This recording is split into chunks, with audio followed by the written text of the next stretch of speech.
नमस्कार साथियों मैं आपका दोस्त अशोक यादव। जिस प्रकार पता है आपको साथियों, मैं क्रांतिकारी के ऊपर बुकें लिखता हूँ, क्रांतिकारी के ऊपर वीडियो बनाता हूँ और युवाओं को क्रांतिकारी के बारे में बताता हूँ, मोटिवेट करता हूँ। आज इसी सीरीज में साथियों मैं आपको एक महान क्रांतिकारी, हम सबके आदर्श महान व्यक्तित्व के बारे में बताना चाहता हूँ। उस महान व्यक्ति का नाम शहीद उधम सिंह था। शहीद उधम सिंह जी कोई परिचय के मोहताज नहीं, आपको सबको पता है कि शहीद उधम सिंह जी कौन थे। फिर भी मेरे नौजवान भाइयों को मैं उनके बारे में थोड़ा बहुत विस्तार से बताना चाहता हूँ। साथियों, सरदार उधम सिंह जी वो इंसान थे जो उन्होंने 1919 में जो जलियांवाला हत्याकांड हुआ था, उस टाइम जनरल ओ डायर को जो गोली चलाते हुए देख लिया था, वो प्रत्येक दृष्टा थे। उस समय वो जलियांवाला बाग में ही मौजूद थे। जिस टाइम जलियांवाला हत्याकांड हुआ उस टाइम सरदार उधम सिंह वहीं पे थे। उन्होंने ये जो जितना भी घटनाक्रम हुआ, जितने भी अपने भारतीय उधर उसमें शहीद हो गए, उन सबको अपने आंखों से देखा। उसके बाद उसी मिट्टी को अपने सिर पे लगाए कसम खाई थी कि मैं जनरल डायर को मार के ही रहूंगा, चाहे इसके लिए मुझे कितनी बड़ी कुर्बानी देनी पड़े। और उन्होंने इस चीज को अपने मन में रखा और उसके बाद में लगभग 21 साल के बाद में लंदन में जाके उनको गोली मार के उनकी हत्या की। तो साथियों, ऐसा प्रतिशोध हिंदुस्तान की हिस्ट्री में बहुत कम देखने को मिलता है। तो ये प्रतिशोध आदरणीय उधम सिंह जी ने लिया था। तो साथियों, मैं उधम सिंह जी के बारे में थोड़ा बहुत आपको विस्तार से बताना चाहता हूँ। साथियों, सरदार उधम सिंह जी का जन्म पंजाब जिले के सुनाव गांव में हुआ था। इनका जन्म 26 दिसंबर 1899 को पंजाब के सुनाव गांव में हुआ। इनका बचपन का नाम शेर सिंह था जी। इनके पिताजी का नाम तैल सिंह जी था और माता का नाम था नारायण कौर जी। ये दो भाई थे, एक भाई इनसे बड़ा था जिनका नाम साधु था और ये छोटे थे। इनका बचपन का नाम शेर था जी, शेर सिंह था। ये छोटे भाई थे। जब इनकी उम्र 2 साल 2 वर्ष के आसपास रही, तभी इनकी माता जी का निर्धन हो गया। इसके बाद इनके पिताजी अपने आर्थिक स्थिति सुधारने के लिए अमृतसर आ गए कि मैं यहाँ पे आके कोई छोटा मोटा काम करूंगा और अपने दोनों बच्चों का लालन पोषण करूंगा। यहाँ पे थोड़े दिन मजदूरी करते करते इनके पिताजी श्री तेहल सिंह जी की भी मृत्यु हो गई। उनकी बीमारी हो गई, उसके बाद मृत्यु हो गई। पिताजी की मृत्यु होने के बाद साधु सिंह और जो अपने उधम सिंह जी थे, शेर सिंह जी, ये दोनों भाई कहने का मतलब अनाथ हो गए जी। अनाथ होने के बाद इनको इनके चाचा के पास भेजा गया, लेकिन चाचा के पास भी ऐसी व्यवस्था नहीं थी कि वो दो बच्चों को पाल सके। उनके खुद के अलग से बच्चे थे, तो चाचा ने भी हाथ खड़े कर दिए। तो उसके बाद इनको कहने का मतलब केंद्रीय खालसा अनाथालय भेजा गया अमृतसर के अंदर। वहीं पे रहे ये दोनों भाई, अनाथ आश्रम में रहे और दोनों भाई एक तरफ से अनार्थी हो गए थे। इनके माँ बाप दोनों एक्सपायर हो गए थे, अनार्थी हो गई थी। वहीं पे रहने के बाद इनको वहीं पे दीक्षा संस्कार हुआ इनका, जहाँ पे इनके बड़े भाई साधु का नाम बदल के मुक्ता प्रसाद कर दिया गया, मुक्ता सिंह कर दिया गया, सॉरी। और जो शेर सिंह जी है, इनका नाम बदल के सरदार उधम सिंह कर दिया गया। इनका उधम सिंह नाम दीक्षा संस्कार के बाद हुआ था, पहले इनका बचपन का नाम शेर सिंह था जी। वहीं पे दोनों भाई रह रहे थे, पढ़ाई लिखाई कर रहे थे, बड़े हुए थे। लेकिन वहीं पे एक घटना हो गई कि 1917 के अंदर इनके बड़े भाई की बीमारी के अंदर की वजह से निर्धन हो गया। बड़े भाई के निर्धन से सरदार उधम सिंह जी पूरी तरह टूट गए, क्योंकि पहले माँ एक्सपायर हो गई, फिर पिताजी एक्सपायर हो गए, अब बड़ा भाई भी एक्सपायर हो गया।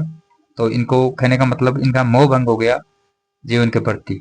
ये बहुत ज्यादा उदास हो गई। फिर इन्होंने बैठ के सोचा कि मैं कुछ करूँ ऐसा कि मेरा जीवन तो यापन हो। उसके बाद में कहने का मतलब 1918 में ये सेना में भर्ती हो गई, ब्रिटिश सेना में, और बगदाद चले गए। लेकिन वहां पे वही अंग्रेजों का रूल रवैया देख के इनका मन परेशान हो गया और वो 1919 में वापस अमृतसर आ गई। 1919 में शुरू में अमृतसर आने के बाद ये जो इनकी विचारधारा धीरे धीरे क्रांतिकारियों के पक्ष में होती गई, क्रांतिकारियों में कार्य में लग गए। उसके बाद साथियों, जब आपको पता है कि जिस प्रकार जलियांवाला हत्याकांड हुआ 13 अप्रैल 1919 को, ये उस दिन उस मीटिंग में थे जो सैफुद्दीन किसलुजी सर जो मीटिंग कर रहे थे उधर बैसाखी के दिन। जो जलियांवाला बाग के अंदर एक मीटिंग चल रही थी अंग्रेजों के खिलाफ, उस मीटिंग में ये भी थे। इन्होंने बढ़ चढ़ के हिस्सा लिया। वहीं पे जनरल ओडायर आ गया और उन्होंने अपने भारतीयों पे मशीनों गनों से बंदूकों से फायर करवा दिया और कई भाइयों को शहीद करवा दिया। उस समय उधम सिंह जी वहीं पे मौजूद थे। उन्होंने इस सारे घटनाक्रम को अपने आंखों से देखा। वो उसको रोकना भी चाहते थे, लेकिन उनके परिस्थितियां ऐसी नहीं बनी कि वो उसको रोक पाए। उन्होंने बहुत प्रयास किया, लेकिन वो हत्याकांड उधर हो गया। उनको जब वो हत्याकांड होकर रखा, वो भी उसके अंदर बेहोश हो गए। जब उनको होश आया तो उन्होंने देखा चारों तरफ लाश लाश थी, एकदम सब कुछ उजड़ चुका था, तो इनको बहुत दुख हुआ। उसके बाद उन्होंने वहीं पे उस मिट्टी को अपने सिर पे लगा और कसम खाई थी कि मैं जनरल डायर तेरा नाश करके छोड़ूंगा। यह बात 1919 की है। उसके बाद उन्होंने कई प्रयास किए, कई काम किए। उसके बाद उन्होंने भगत सिंह साहब के कहने के वो विदेश चले गए, लेकिन भगत सिंह साहब के कहने के बाद वहां से विदेश से हथियार और अपने साथियों को लेके आए। भगत सिंह साहब ने बोला कि आप हथियार लेके आओ और अपने साथियों को लेके आओ, यहाँ पे संगठित करो और क्रांति करो। वहां से आए, लेकिन वो पकड़ में आ गए, पुलिस वालों ने उनको जेल भेज दिया। ये 5 साल जेल के अंदर रहे। जेल से छूटने के बाद फिर वे क्रांतिकारियों में लगे रहे। किंतु पंजाब पुलिस की, उस टाइम ब्रिटिश की जो अंडर में थी पंजाब पुलिस, उनकी पूरी नजर सरदार उधम सिंह पे रहती थी। तो ये कैसे भी करके वहां से जर्मनी चले गए। उनको पता था कि यहाँ पे तो मुझे फांसी पे लटका देंगे किसी प्रकार कर करके, और इनका मकसद भी पूरा नहीं होता। तो ये कहीं किसी प्रकार जर्मनी चले गए। वहीं पे जर्मनी में इन्होंने एक महिला थी लूपे हर्नाडेज, उनसे शादी की, इनके 2 बच्चे हुए। फिर वहां से ये इंग्लैंड चले गए, लंदन चले गए और अपने मौके की तलाश करते रहे, और बाहर से जो गदर पार्टी थी अपनी, उसके लिए भी काम करते रहे। जो बाहर की क्रांतिकारी थे उनसे मिलते रहे, उनके लिए भी काम करते रहे, और गदर पार्टी के लिए और HSRA भगत सिंह साहब की पार्टी थी उनके भी काम करते रहे। ये भगत सिंह साहब को भी अपना बड़ा भाई मानते थे साहब, और उनका जो भी आदेश होता उसकी पूरी पालना करते थे। फिर इनको साथियों मौका मिला 13 मार्च 1940 को, जब इनको पता लगा कि लंदन के कैप्स्टन हॉल में जनरल डायर अपना भाषण देने आएगा। तो ये वहीं पे पहुंच गए और इन्होंने एक सीट टिकट लिया, और एक इनके हाथ में एक मोटी किताब थी, जो किताब इन्होंने एक पब के अंदर एक ब्रिटिश सैनिक से खरीदी थी। उस किताब को उन्होंने इस प्रकार से काटा कि उसके अंदर रिवॉल्वर छिपाए जा सके। तो वो वहां पे गए, रिवॉल्वर छुपा के किताब के अंदर रखे गए कैप्टन हॉल के अंदर। और वहां पे जाने के बाद 13 अप्रैल 1940 को जैसे ही जनरल ओडायर अपना भाषण खत्म करता है, वो भाषण खत्म करके बाहर निकला, तो इन्होंने उसको 3 गोली मार दी और उसकी ऑन द स्पॉट मौत हो गई। और उन्होंने वहां पे इनकलाब जिंदाबाद का नारा लगाया और अपना बदला पूरा कर लिया। उसके बाद इन पे मुकदमा चला। जब भी मुकदमे में इनको नाम पूछा जाता तो ये बहुत ही ब्रिलियंट सोच के आदमी थे। इन्होंने हमेशा अपना नाम, इन्हें अपना नाम बदल लिया था। इन्होंने अपना नाम राम मोहम्मद सिंह आजाद रखा था। कि ये तीनों ही धर्मों को, हिंदू धर्म को, मुसलमान धर्म को, सिख धर्म को, तीनों को ही समान इज्जत देते थे। तो इन्होंने अपना नाम राम मोहम्मद सिंह आजाद रख लिया। इसके बाद 31 जुलाई 1940 को इनको पेंटविले जेल लंदन इंग्लैंड में फांसी पे लटका दिया गया। दोस्तों इन्होंने अपने जीवन में कई काम किए।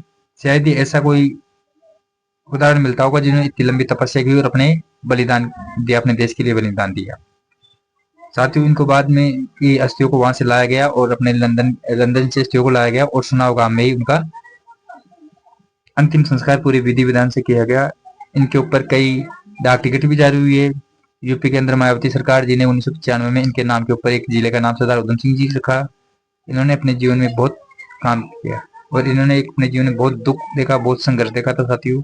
इनकी कम उम्र में माता पिता का निर्धन हो गया, फिर एक छोटा भाई था उनका निर्धन हो गया, लेकिन ये कभी टूटे नहीं। इनके मन में शुरू से अपने देश के लिए कुछ कर गुजरने की हसरत थी, तो उनको उन्हें पूरा किया और अपने देश के लिए बहुत काम किया। ठीक है साथियों, ये थी छोटे सा मैंने आपको शहीद उधम सिंह जी के बारे में बताने की कोशिश की है। साथियों जब भी आपको मौका मिले शहीद उधम सिंह जी पे कोई मार्केट से अच्छी बुक खरीदना, इनके बारे में पढ़ना, आपको बहुत ही ज्यादा गर्व फील होगा कि अपने हिंदुस्तान में ऐसे ऐसे महावीर भी पैदा हुए हैं जिन्होंने मृत्यु को एकदम खिलौना साबित कर दिया था। इनकी एक ही सोच थी कि मुझे मृत्यु से भय नहीं, लेकिन मैं जनरल डायर को नहीं छोड़ूंगा, और उन्होंने 1940 में लंदन में जाके जनरल डायर का अंत करके ही छोड़े। ठीक है दोस्तों, ये थे शहीद उधम सिंह जी की कहानी। नमस्कार दोस्तों, जय हिंद, जय भारत।